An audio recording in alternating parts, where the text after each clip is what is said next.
नमस्कार दोस्तों, मैं युवराज सिंह स्वागत करता हूं आपका वाई टू लर्न की इस ऑनलाइन क्लासेज में। दोस्तों, हम बात कर रहे हैं राजस्थान की कला एवं संस्कृति की। और राजस्थान की कला एवं संस्कृति में आज जो हम डिस्कस करने वाले हैं वो है हमारे बीच में राजस्थान की चित्रकला। जिस तरीके से राजस्थान की आर्ट की हम बात कर रहे हैं तो राजस्थान की आर्ट में हमने यहाँ हस्तकला की बात की, तो दोस्तों हस्तकला की तरह ही चित्रकला भी काफ़ी महत्वपूर्ण अहम भूमिका निभाती है अपने इस आर्ट एंड कल्चर के अंदर। तो इस तरीके से आज हम पढ़ते हैं राजस्थान की चित्रकला। तो राजस्थान की चित्रकला है, देखो चित्रकला से आप कुछ समझ चुके हैं, लेकिन अब चित्रकला को किस तरह डिफाइन किया गया, राजस्थान में चित्रकला की शुरुआत कब की गई। तो ऐसा तो हम कह नहीं सकते कि राजस्थान की चित्रकला की शुरुआत उस समय की गई, लेकिन थोड़ा सा अनुमान लगाया गया है पुराने कुछ ग्रंथों के द्वारा, जिससे अनुमान लगाया गया है कि राजस्थान में चित्रकला की शुरुआत कब से हुई, किस समय हुई। और अब आप देख ही रहे हैं कि चित्रकला का काफ़ी विकास बढ़ चुका है। ठीक है, तो इस तरीके से हम यहाँ देख लेते हैं राजस्थान की चित्रकला। तो राजस्थान की चित्रकला के अंदर हम सबसे पहले ये देखते हैं कि राजस्थान की चित्रकला की खोज किसने की। तो ठीक है, तो वो हम देख लेते हैं पहले। देखो, हमारे एग्जाम से जो इंपॉर्टेंट क्वेश्चंस होते हैं इस तरीके से निकलते हैं। तो हम सबसे पहले ये देख लेंगे कि राजस्थान में चित्रकला कितने तरीके से होती है, कितने प्रकार से बांटी गई है, तो इसके बारे में जो डिफाइन किया गया वो डिफाइन किया गया था आनंद कुमार स्वामी द्वारा। और आनंद कुमार स्वामी ने अपनी पुस्तक राजपूत पेंटिंग में इसे डिफाइन किया है कि राजस्थान में चित्रकला को कितने तरीकों से हम बांट सकते हैं। ठीक है, समझने के अनुसार या पढ़ने के अनुसार। ठीक है, तो यहाँ पर राजस्थान में चित्रकला की अगर हम बात करें तो राजस्थान में चित्रकला को वैज्ञानिक रूप से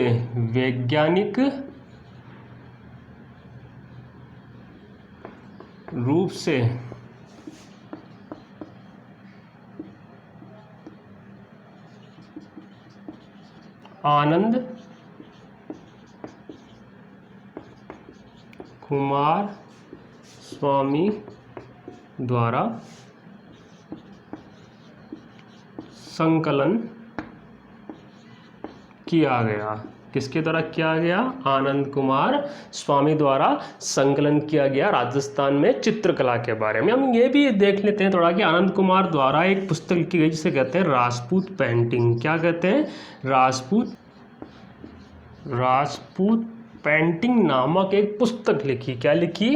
एक पुस्तक लिखी। और ये पुस्तक कब लिखी? 1916 ईस्वी में लिखी। 1916 ईस्वी में लिखी। किसके द्वारा लिखी गई? आनंद कुमार स्वामी द्वारा लिखी गई। और यही कारण है कि अगर आपसे पूछा जाए कि राजस्थान की चित्रकला का वैज्ञानिक संकलन, कौन सा संकलन? वैज्ञानिक संकलन किसने किया? तो वो थे आनंद कुमार स्वामी। और अपनी पुस्तक राजपूत पेंटिंग में उन्होंने, जो कि 1916 में राजपूत पेंटिंग नामक पुस्तक जो लिखी गई थी आनंद कुमार स्वामी द्वारा, तो उसमें इसे डिफाइन किया राजस्थान की चित्रकला को। वहीं अगर आगे हम बात करें तो राजस्थान की चित्रकला के बारे में हमने देख लिया आनंद कुमार स्वामी जिन्होंने वैज्ञानिक संकलन उसका किया। वहीं अगर हमसे कई बार पूछा जाता है कि आधुनिक चित्रकला, जो वर्तमान में जो चित्रकला चल रही है उसे हम आधुनिक चित्रकला के रूप में उसे कह देंगे। तो आधुनिक जो चित्रकला है ये हम यहाँ पर लिख देते हैं, आधुनिक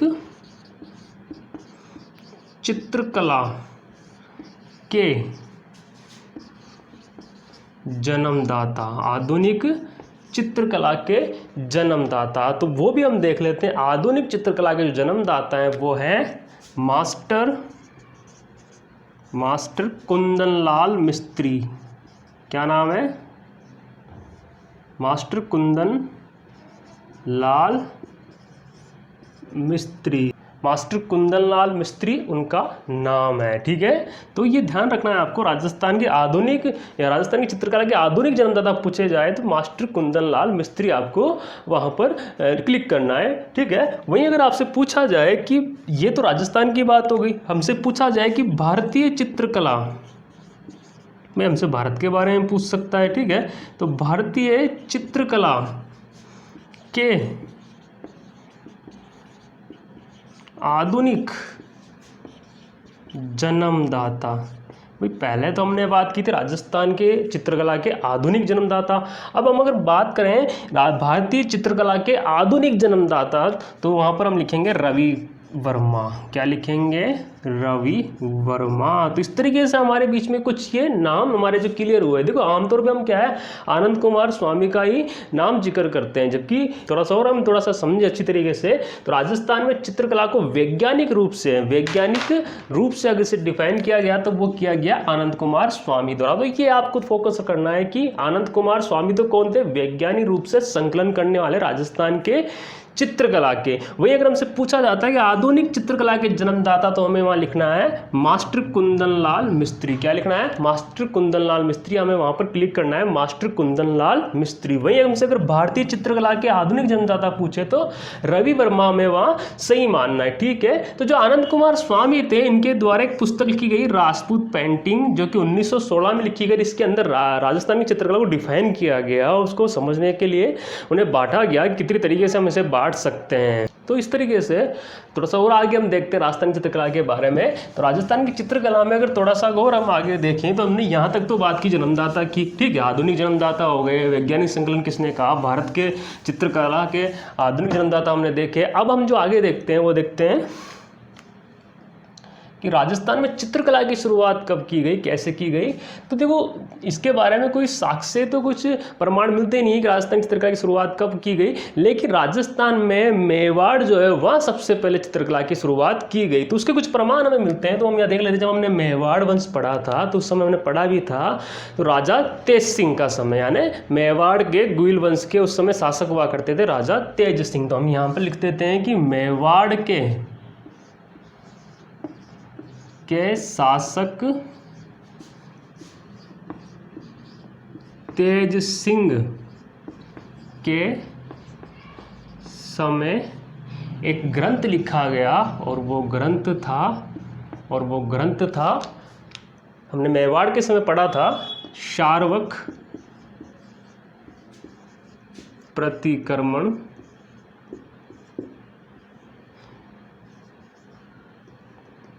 शूत्र चूणी। ये एक ग्रंथ था, शार्वक प्रतिक्रमण शूत्र चूणी। और इस ग्रंथ को जो इसके लेखक थे वो भी हम लिख लेते हैं।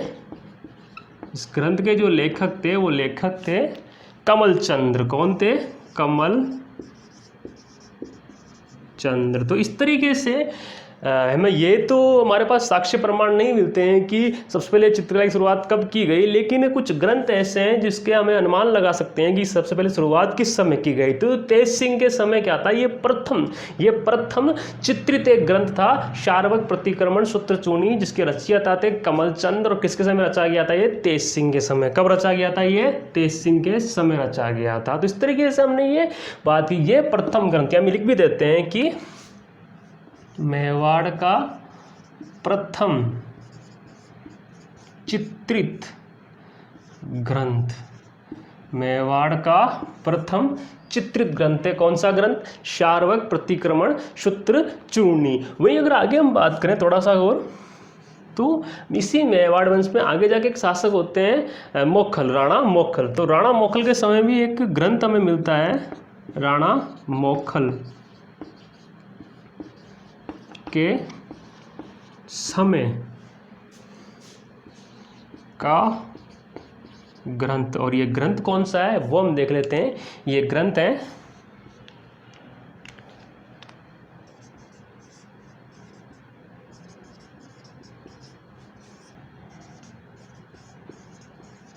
सुपासनाचर्यम। ये ग्रंथ है जो राणा मोखल के समय लिखा गया, और इसके जो लेखक हैं वो लेखक हैं हीरानंद। कौन है लेखक इसके, हीरानंद। तो हम यहाँ लेखक भी लिख लेते हैं, इस ग्रंथ के लेखक कौन है, हीरानंद। कौन है भाई, हीरानंद। इस ग्रंथ के लेखक थे हीरानंद।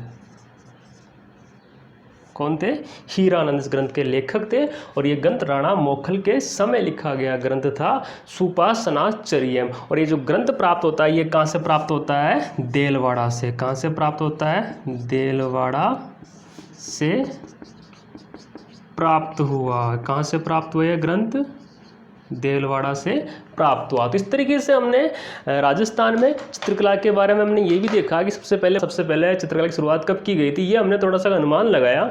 अब वो इस तरीके से हम देखें तो मेवाड़ के शासक हुआ करते थे तेज सिंह, और तेज सिंह समय एक ग्रंथ लिखा गया था सार्वक प्रतिक्रमण सूत्रचूर्ण। इस ग्रंथ के जो लेखक थे वो थे कमल चंद्र। कौन थे? कमल चंद्र। ये मेवाड़ का प्रथम चित्रित ग्रंथ था, मेवाड़ का प्रथम चित्रित ग्रंथ था। हम यहाँ भित्ति चित्रों की बात करें, हम यहाँ बात करें ग्रंथ के पेज पर लिखे गए उन चित्रों की, बनाए गए उतारे गए उन चित्रों की हम यहाँ बात कर रहे हैं। ठीक है, राणा मोखल जो भी इस मेवाड़ वंश के अगले शासक होते हैं, राणा मोखल, तो राणा मोखल का समय एक ग्रंथ में लिखा गया और वो ग्रंथ था सुपासनाचर्यम। कौन सा ग्रंथ था? सुपासनाचर्यम। और इस ग्रंथ के जो लेखक हैं वो लेखक थे हीरानंद। कौन थे? हीरानंद इस ग्रंथ के लेखक थे। वहीं देलवाड़ा से ये ग्रंथ प्राप्त हुआ। कहाँ से प्राप्त हुआ? देलवाड़ा से ये ग्रंथ प्राप्त हुआ। वहीं अगर हम हमारे दिमाग में ये आता है कि राजस्थान का प्रथम जो चित्रकार थे वो कौन थे, तो वो देखो थोड़ा सा हमें वहाँ विश्वास करना पड़ेगा, क्योंकि नेपाल के कुछ ग्रंथों से ही हमें पता चलता है कि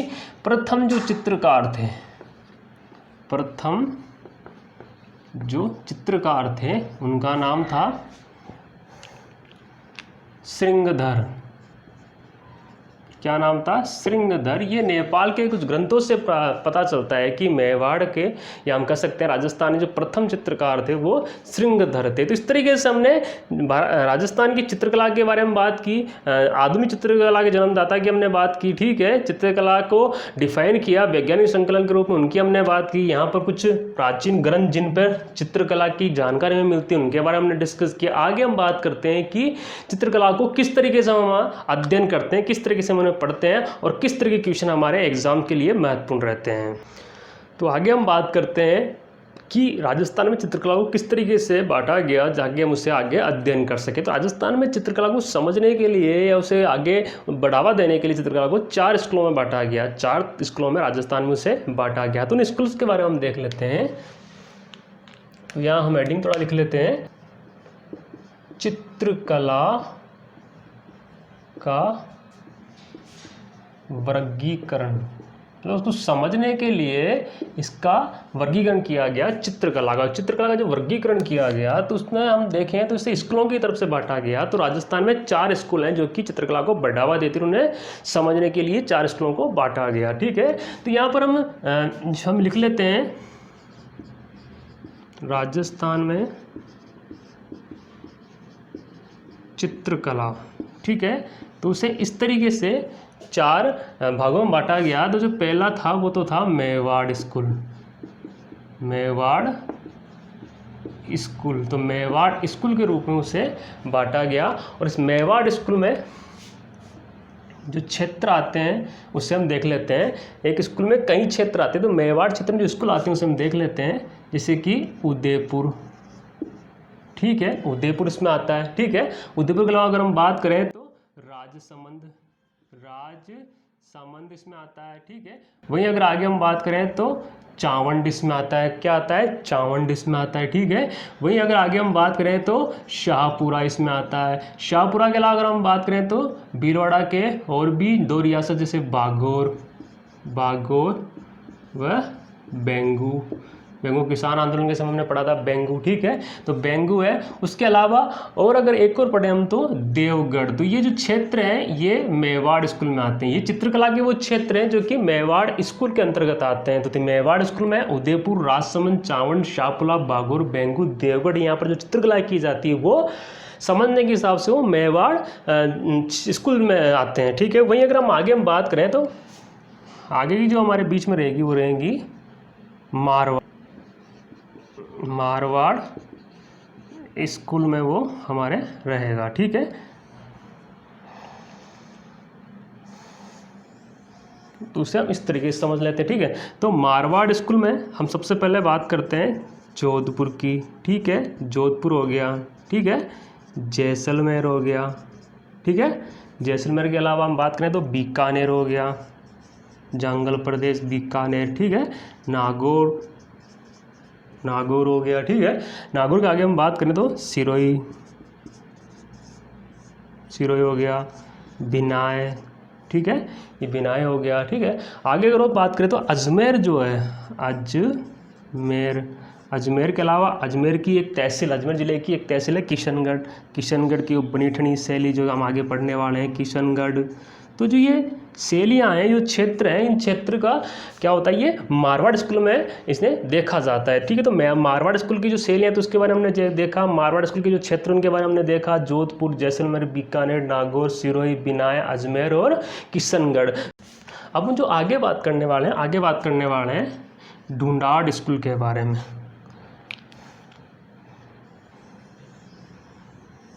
ठीक है, अगली जो हमारी स्कूल है वो है ढूंढाड़ स्कूल।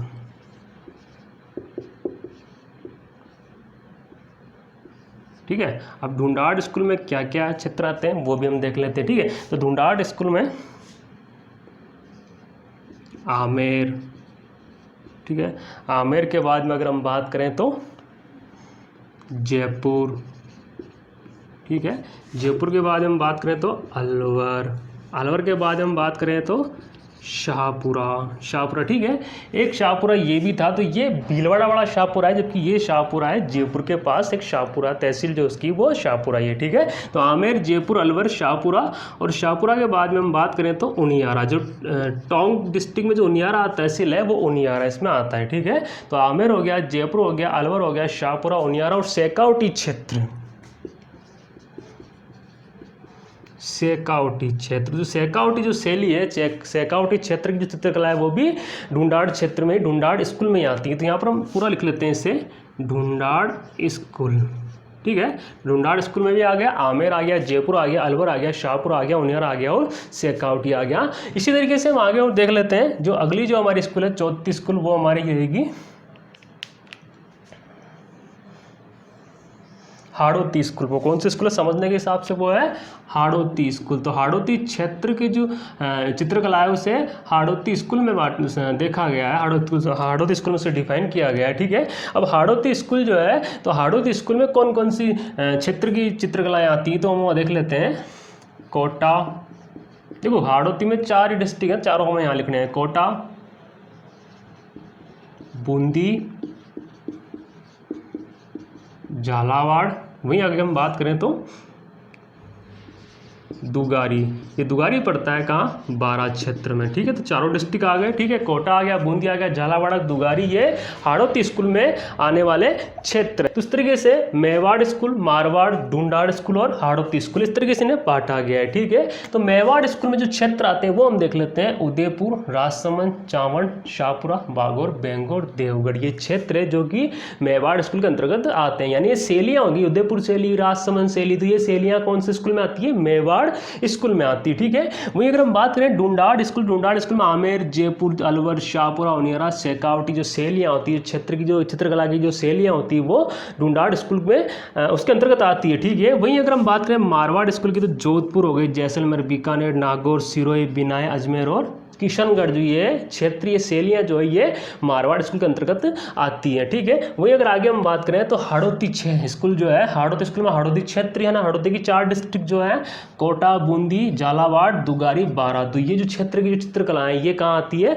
हाड़ौती स्कूल के अंतर्गत आती है। समझने और अध्ययन करने के हिसाब से ये है। तो हमारे हिसाब से जो ये चीज़ें जो हम पढ़ रहे हैं ये हमारे एग्जाम्स के लिए महत्वपूर्ण रहती है कि कितने तरीके से स्कूलों में से बांटा गया, चित्रकला को 4 स्कूलों में से बांटा गया। अगर आपसे पूछा जाता है कि बीकानेर जो क्षेत्र है कौन से स्कूल में आता है, तो वो मारवाड़ स्कूल में आता है। ठीक है, अब जो आगे हम बात करने वाले हैं कि प्रत्येक शैली की, हमारे पास जो क्वेश्चंस आते हैं एग्जाम में, वो शैलियों को लेकर आते हैं कि ये शैली कौन से क्षेत्र की है और उसमें क्या विशेषता है, तो उसको हम थोड़ा देख लेते हैं। जो हमारे एग्जाम के लिए महत्वपूर्ण फैक्ट है उसे हम देखेंगे। ठीक है, तो हम जो शैलियों की बात करें तो हम पहली शैली लिख लेते हैं मेवाड़ शैली, मेवाड़ शैली, या इसे उदयपुर शैली भी कह सकते हैं।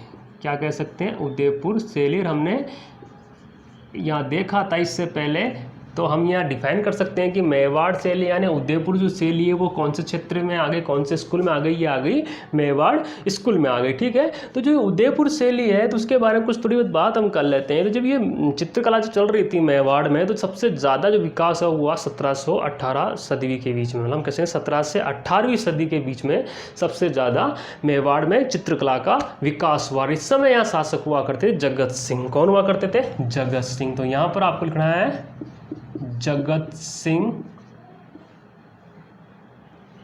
के द्वारा इसको बढ़ावा देने के लिए, चित्रकला को बढ़ावा देने के लिए एक भवन बनवाया गया और उस भवन को कहते हैं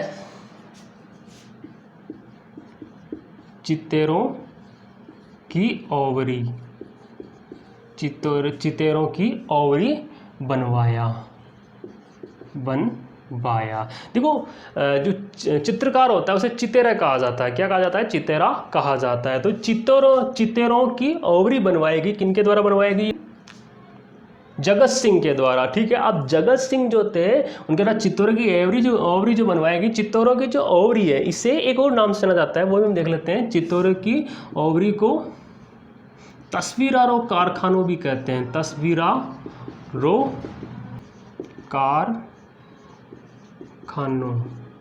तस्वीरारो कारखानों कहा जाता है इस चितेरोरी ओवरी को। ठीक है। इस तरीके से जगत सिंह के समय काफ़ी विकास हुआ। ठीक है। तो आगे अगर और हम बात करें तो आगे जाके इसी वंश में एक शासक होते हैं और उन शासक का नाम है भीम सिंह। क्या नाम था? भीम सिंह। तो जो भीम सिंह है, तो भीम सिंह के समय क्या था? भीम सिंह के समय क्या है? एक चित्र बनवाया गया इनके द्वारा और वो चित्र काफ़ी प्रसिद्ध चित्र है। इसका मेवाड़ शैली का, उदयपुर शैली का, और वो चित्र है कदम वृक्ष का चित्र। ठीक है। बनाया गया। तो जो ये भीम सिंह के समय कौन सा चित्र बनाया गया? कदम वृक्ष का चित्र बनाया गया, जो कि काफ़ी प्रसिद्ध है इस मेवाड़ उदयपुर शैली का। वही आगे जाके क्या है, यहाँ शासक होते हैं कौन? संग्राम सिंह। कौन होते हैं? संग्राम सिंह शासक होते हैं। तो संग्राम सिंह जो है इनके समय क्या था कि एक चित्रकार हुआ करते थे, नूरुद्दीन। कौन हुआ करते थे? नूरुद्दीन। तो नूरुद्दीन एक चित्रकार हुआ करते थे। नूरुद्दीन ने क्या किया? एक चित्र बनाया। उस चित्र को कहते हैं कलीला दमना। क्या कहते हैं? कलीला दमना। तो कलीला दमना नामक चित्र बनाया। ठीक है। तो नूरुद्दीन ने बनाया। किसने बनाया? नूरुद्दीन ने बनाया। नाम क्या था? कलीला दमना, जो हमने मेवाड़ में पढ़ा भी था संग्राम सिंह के समय। इनके समय नूरुद्दीन ने कलीला दमना नामक चित्र बनवाया। ठीक है। इस तरीके से हमने यहाँ मेवाड़ के कुछ प्रमुख चित्रों की बात की। अब यहाँ पर कुछ विशेषताओं की अगर हम बात करें तो जो चित्र हैं उन चित्रों की कुछ विशेषताओं के बारे में अगर हम बात करें, जैसे कि हम बात करते हैं इनकी विशेषता, तो जो इनकी चित्रों की जो विशेषता है, इन चित्रों की विशेषता कुछ इस तरीके से कि इन चित्रों में जो रंग यूज किया जाता है वो किया जाता है काला, पीला, हरा, लाल रंग का प्रयोग किया जाता है। ठीक है। वहीं अगर दूसरी विशेषता की अगर हम बात करें तो जी ये मेवाड़ शैली, उदयपुर शैली के जो चित्र है उसमें क्या होता है कि महिला व पुरुष के पहनावे का चित्रण किया गया है। जी ये शैली है। इस शैली में क्या है? महिला और पुरुष के पहनावे का चित्रण किया गया है। वहीं पर जो चित्र हैं उन चित्रों की और विशेषता भी है। विशेषता इस तरीके से कि ये जो चित्र है वो आधारित है पौराणिक कथाओं पर। पौराणिक कथा, पौराणिक ग्रंथ जैसे कि रामायण हुआ, तो हम देख लेते हैं रामायण,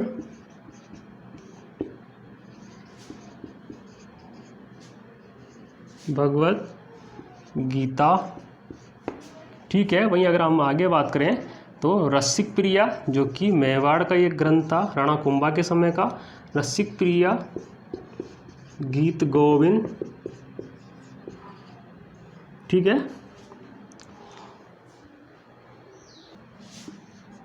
महाभारत, भागवत पुराण आदि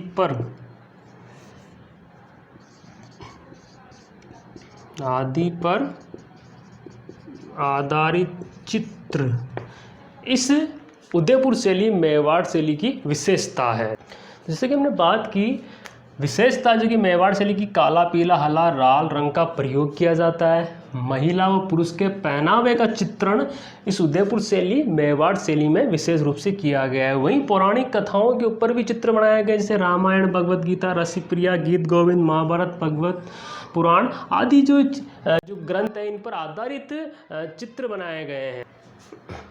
आगे जो हम अगली चित्रकला की बात करते हैं वो अगली चित्रकला जो कि एक अगली जो शैली की हम बात करें तो अगली शैली है वो है चावंड शैली। कौन सी शैली है? चावंड शैली। और चावंड शैली जो कि मेवाड़ स्कूल में ही आती है, या हम कह सकते हैं कि मेवाड़ क्षेत्र की शैली, इसलिए इसे मेवाड़ स्कूल में रखा जाता है चावंड शैली को। तो चावंड जो शैली है इसकी जो शुरुआत हुई ये हुई प्रताप के समय। एक्चुअली बात ये है कि जब प्रताप ने जब हल्दीघाटी युद्ध के बाद में जब प्रताप ने चावंड को अपनी संकटकालीन राजधानी बनाई तो उस समय लगभग ये चित्रकला की यहाँ शुरुआत की गई, तो इसलिए उसे चावंड शैली कहा गया। क्या कहा गया? चावंड शैली। तो हम यहाँ लिख लेंगे प्रताप के समय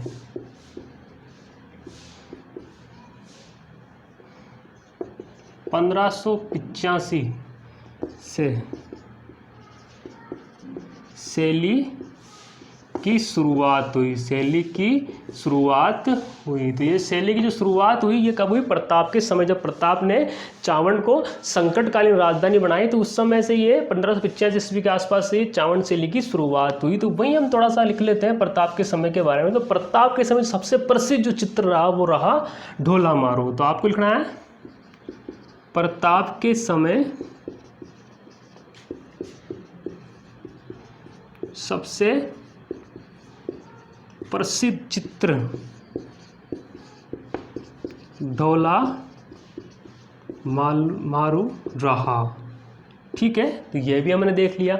वहीं थोड़ा सा और अगर आगे हम बात करें तो प्रताप के बाद में प्रताप की जब मृत्यु हो गई तो उनके उसके बाद में अगले जो शासक बने वो बने इनके पुत्र अमर सिंह। कौन बने? अमर सिंह। तो जो अमर सिंह है तो हम लिख लेते हैं कि अमर सिंह जो अगले शासक बने, तो अमर सिंह के समय क्या है कि चावंड शैली का स्वर्ण काल समय माना जाता है। तो हम ये लिख लेंगे अमर सिंह के समय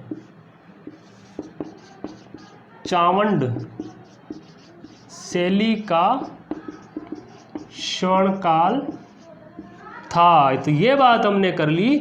वहीं थोड़ा सा और आगे अगर हम बात करें तो जो अमर सिंह है तो अमर सिंह के समय 1605 ईस्वी में एक चित्र बनाया गया जो चावंड शैली के अंतर्गत आता है। तो वो हम लिख लेते हैं अमर सिंह के समय एक चित्रकार का नाम भी हम लिख लेते हैं। चित्रकार का नाम था नसरुद्दीन। तो नसरुद्दीन ने एक चित्र बनाया और उस चित्र को कहते हैं रागमाला।